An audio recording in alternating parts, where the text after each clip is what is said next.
trop.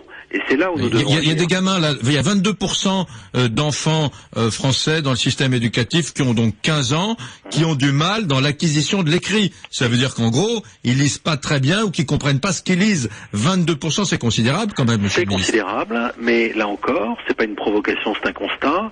Ils étaient plus nombreux il y a 25 ou 30 ans.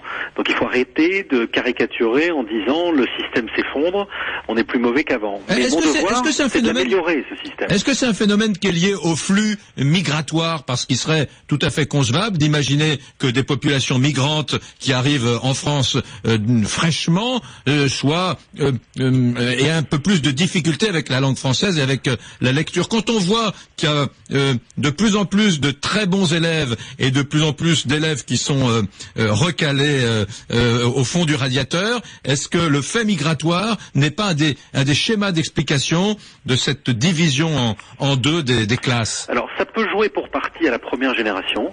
On voit dans notre pays que ça s'estompe dès la deuxième génération, mais ça n'est pas le phénomène, l'élément marquant. On peut être issu d'un milieu soit défavorisé, soit d'un milieu issu de l'immigration et très bien réussir à l'école, et c'est tant mieux.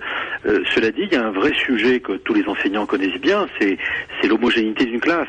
La Finlande est souvent citée en exemple.